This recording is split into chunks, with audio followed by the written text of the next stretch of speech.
The most dangerous advice surgeons get in modern medicine is this: just do more. More clinic, more surgeries, more production. As if volume is somehow going to solve a system that keeps compressing your value every year. I'm Dr. Tyler Goldberg.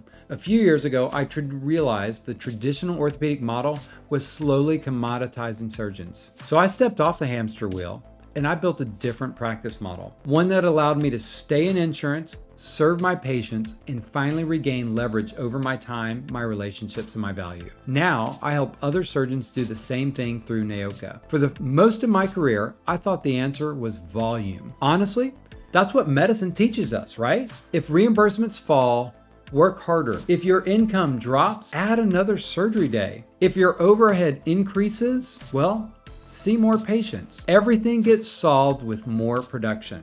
And for a while, that strategy actually works. You tighten clinic, you become more efficient, you speed up turnover in the operating room to add one more case, you optimize the schedule, and suddenly you're doing more surgeries, more clinic, more work, more production than you ever imagined possible. But eventually, something strange starts happening. Your life starts narrowing. You stop sitting down in clinic. You stop feeling connected to patients. You stop feeling present at home. You stop feeling like a craftsman, and instead, you start feeling like throughput. That's the trap, because medicine convinces surgeons that volume is the only remaining lever we have. But there's a problem with that model. There's a ceiling, a physical ceiling, an emotional ceiling, a mental ceiling.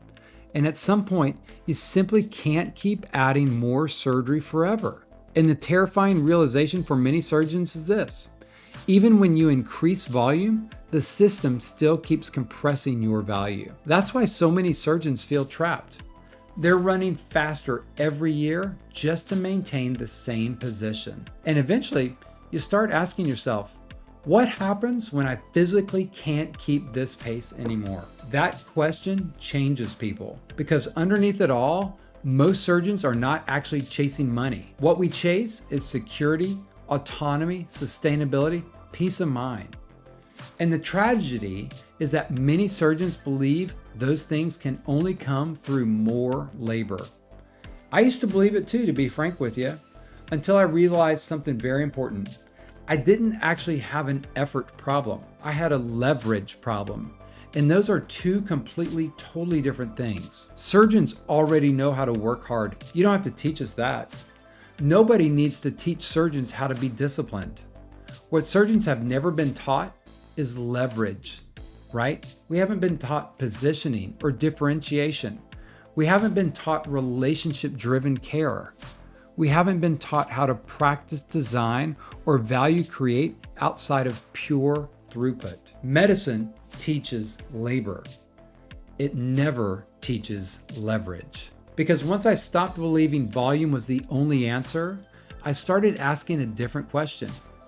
What would medicine look like if I redesigned the model itself? I didn't want to abandon surgery or my patients. I didn't want to fully opt out, but I wanted to redesign the relationship between the surgeon, the patient, between my time and access and the value that I actually create. And that's what eventually led me to Concierge Orthopedics. And honestly, the biggest surprise wasn't the financial impact. And that realization changed everything for me. It was the emotional impact.